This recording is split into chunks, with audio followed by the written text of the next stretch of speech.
ಮೀನರಾಶಿ, ಈ ರಾಶಿಗೆ ಈ ವಾರ ಯಾವ ರೀತಿ ಇದೆ ಮತ್ತು ಅವರು ಯಾವ ಅನುಷ್ಠಾನವನ್ನು ಪಾಲಿಸಬೇಕಾಗತ್ತೆ? ಖಂಡಿತ ಮಗನೇ, ತುಂಬ ಒಳ್ಳೆಯದು. ಕಡೆಯ ರಾಶಿಗೆ ಬಂದ್ವಿ ನಾವು. ಮೀನರಾಶಿಯಲ್ಲಿ ಗುರುನೇ ಅಧಿಪತಿ ಇರ್ತಕ್ಕಂಥದ್ದು, ಅದರಲ್ಲಿ ಪಂಚಮದಲ್ಲಿ ಶನಿ ಇರ್ತಕ್ಕಂಥದ್ದು.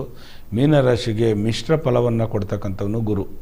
ಯಾಕೆಂದರೆ ಒಂದು ಸಲ ಆದಾಯ ಬಂದರೆ ಅದಕ್ಕೆ ವ್ಯಯ ಆಗ್ತಕ್ಕಂಥದ್ದು ಯಾವುದೋ ಒಂದು ಗಂಡಾಂತರವನ್ನು ಸಿಗಿಸ್ತಕ್ಕಂಥದ್ದಾಗುತ್ತೆ. ಹಾಗಾಗಿ ಈ ವಾರದಲ್ಲಿ ಅಷ್ಟೊಂದು ಚೆನ್ನಾಗಿಲ್ಲ ಅವರಿಗೆ.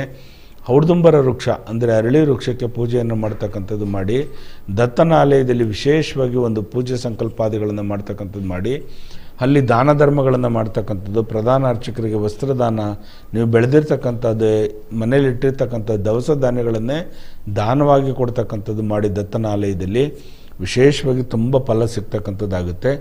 ಖಂಡಿತವಾಗೂ ಈ 12 ರಾಶಿಗಳಲ್ಲಿ 27 ನಕ್ಷತ್ರಗಳಲ್ಲಿ ಎಲ್ಲರೂ ಕೂಡ ಅವರವರ ಆದಂತೆ ಒಂದು ಅನುಷ್ಠಾನಗಳನ್ನು ಮಾಡ್ಕೊಳ್ತಾ ಹೋಗಿ ಖಂಡಿತವಾಗಿ ಚೆನ್ನಾಗಾಗುತ್ತೆ.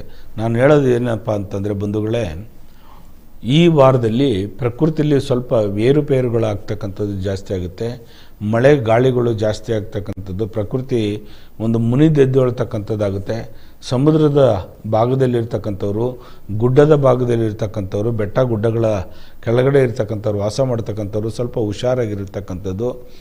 ಸಾವು ನೋವುಗಳು ಜಾಸ್ತಿ ಆಗ್ತಕ್ಕಂಥದ್ದಾಗುತ್ತೆ ಅಂತ ಹೇಳುತ್ತೆ.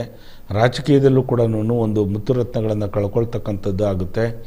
ಇನ್ನು ಚಿತ್ರರಂಗದಲ್ಲಿ ಅಘಾತವಾದ ಒಂದು ಸುದ್ದಿಯನ್ನು ನೀವು ಕೇಳ್ತೀರಿ. ಖಂಡಿತವಾಗಿ ಇದೆಲ್ಲ ನಡೀತಕ್ಕಂಥದ್ದು ಅಷ್ಟಮಂಗಲ ಪ್ರಶ್ನೆ ಒಳಗಡೆ. ಸ್ವಲ್ಪ ಹುಷಾರಾಗಿರಬೇಕು.